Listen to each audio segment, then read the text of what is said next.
Assalamualaikum warahmatullahi wabarakatuh. Hai, saya Aulia Saadah yang merupakan perwakilan dari kelompok 3 akan membahas sebuah materi bersama rekan saya, Arifatul Ulia, mengenai kedudukan alam semesta, manusia, dan ilmu pengetahuan dalam perspektif filsafat pendidikan Islam yang tentunya merupakan mata kuliah dari filsafat pendidikan Islam. Oke, langsung saja kita akan membahas materi yang pertama mengenai kedudukan alam semesta dalam perspektif pendidikan Islam. Alam semesta merupakan suatu penciptaan yang dijadikan sebagai sarana belajar sepanjang hayat bagi manusia. Mengapa alam semesta dapat dikatakan sebagai sarana belajar sepanjang hayat bagi manusia? Karena dalam firman-Nya, Allah berulang kali menganjurkan manusia untuk mengamati dan merenunginya. Dengan merenungi dan mengamati, maka manusia akan memperoleh ilmu pengetahuan. Yang mana dengan ilmu pengetahuan, manusia akan mengenal Tuhan melalui tanda-tanda kekuasaan Allah. Bagaimana alam semesta dapat dijadikan tempat pendidikan?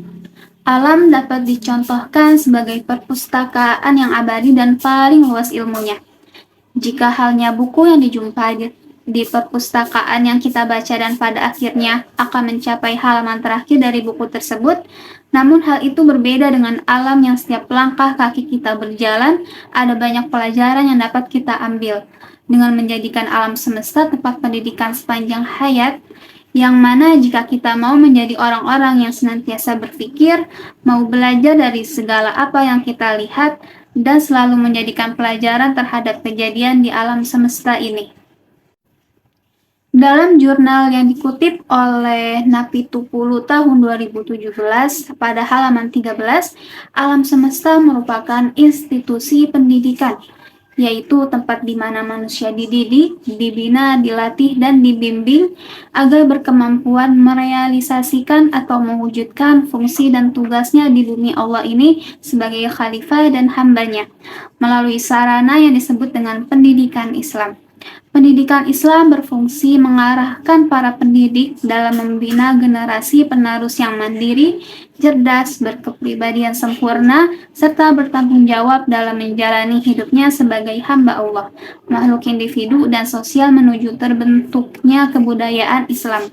Pendidikan Islam secara luas tidak hanya terbatas pada transfer 3 ranah saja, yaitu kognitif, afektif, dan psikomotorik, akan tetapi mencakup berbagai hal yang berkenaan dengan pendidikan Islam secara luas yang mencakup sejarah, pemikiran, dan lembaga. Hasan Basri mengungkapkan secara filosofis kedudukan alam semesta, yaitu bagaikan literatur yang amat luas dan kaya dengan informasi yang aktual. Oleh karena itu, dengan adanya penciptaan alam semesta ini dapat mengembangkan potensi berpikir manusia yang tunduk pada aturan yang telah ditetapkan agar terciptanya keberlangsungan hidup antara alam semesta dan makhluk hidup yang ada di dalamnya. Oke, saya di sini akan menjelaskan tentang kedudukan manusia di alam semesta ini dalam pandangan filsafat pendidikan Islam. Jadi, kedudukan manusia itu dalam pandangan filsafat Islam ada dua, yaitu sebagai hamba Allah dan sebagai khalifah.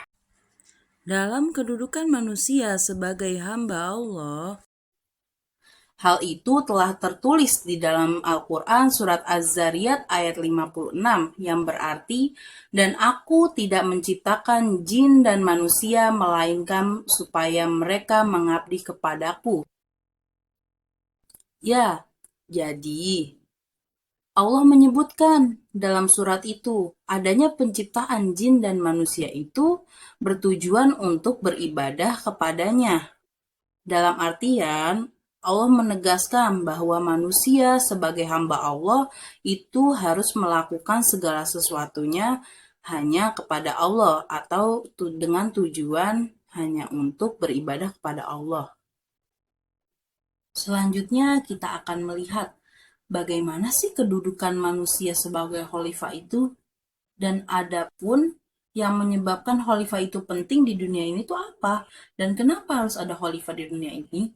Kita lihat dari pengertian khalifah. Khalifah sendiri dapat diartikan sebagai sesudah kamu, silih berganti, dan ada pula yang menyebutkan khalifah itu sebagai generasi yang akan datang dan nantinya akan menggantikan generasi-generasi sebelumnya.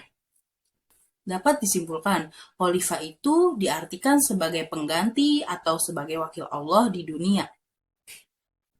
Adapun khalifah berfungsi dan ditugaskan untuk menggantikan orang lain serta kepemimpinannya, begitupun untuk menjaga, mengelola, merawat alam semesta agar bermanfaat bagi manusia lainnya. Karena alam semesta itu atau alam bumi ini merupakan tempat berlangsungnya kehidupan manusia.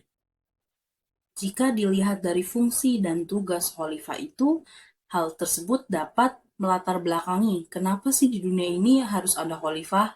Ya karena dalam hubungan antara manusia dengan manusia, manusia dengan hewan, manusia dengan alam, manusia dengan makhluk-makhluk lainnya itu diperlukan adanya seorang pemimpin yang dapat mengatur, mengelola, dan memanfaatkan alam semesta ini dengan seimbang. Penunjukan manusia sebagai seorang khalifah dengan memiliki kekuasaan untuk mengatur, mengelola, tentunya tidak hanya diperoleh dengan ketidaksengajaan, tetapi karena adanya berkat anugerah ilahi yang mengajarkan kepadanya al-hikmah dan ilmu pengetahuan. Hal tersebut pun di dalam Al-Quran telah dijelaskan bagaimana penunjukan manusia sebagai seorang khalifah itu dikarenakan manusia memiliki modal sebagai makhluk terbaik dalam ciptaannya. Adapun alasan lain yaitu karena manusia merupakan makhluk pedagogik, yang berarti makhluk ciptaan Allah yang dilahirkan membawa potensi yang dapat dididik dan dapat mendidik. Kesimpulan dari dua kedudukan manusia di muka bumi dalam pandangan filsafat pendidikan Islam, yaitu jika sebagai hamba Allah, manusia itu kecil yang tak memiliki kekuasaan, oleh karenanya tugasnya hanya menyembah dan berpasrah diri kepadanya. Namun, jika sebagai khalifah, manusia itu diberi fungsi yang sangat besar karena Allah Maha Besar, maka manusia sebagai wakilnya pun di muka bumi memiliki tanggung jawab dan otoritas yang besar. Sebagai seorang khalifah di muka bumi, tugasnya meliputi tugas kekhalifahan terhadap diri sendiri, keluarga, dan rumah tangga, serta dalam masyarakat dan terhadap alam. Oke, selanjutnya yaitu pembahasan tentang kedudukan ilmu pengetahuan dalam pandangan filsafat pendidikan Islam.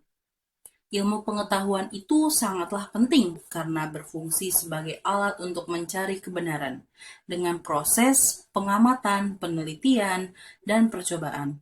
Manfaat dari adanya ilmu pengetahuan, yang pertama, manusia itu dapat mengelola bumi dengan baik. Yang kedua, ilmu pengetahuan sebagai pengembangan daya pikir yang akan mengembangkan daya pikir manusia untuk memperbanyak sumber-sumber keilmuan. Yang ketiga, sebagai bentuk untuk mendekatkan diri kepada Allah yang kemudian menjadikan diri manusia itu sebagai hamba yang taat. Melalui kerja keras manusia berdasarkan pengalaman, penelitian, dan uji coba tentang sesuatu akan menghasilkan suatu ilmu baru. Oleh karena itu, pemahaman manusia yang disusun dalam suatu sistem tentang kenyataan, struktur, pembagian, bagian-bagian, dan hukum-hukum tentang hal ihwal yang diselidikinya, sejauh yang dapat dijangkau daya pikir manusia dan dibantu oleh pengindraannya, yang kebenarannya itu dapat diuji secara empiris, merupakan pengertian dari ilmu pengetahuan. Itulah pembahasan yang dapat kami sampaikan mengenai kedudukan alam semesta, manusia, dan ilmu pengetahuan dalam perspektif filsafat pendidikan Islam melalui video ini. Sekian dari kami, kurang lebihnya mohon maaf. Wassalamualaikum warahmatullahi wabarakatuh.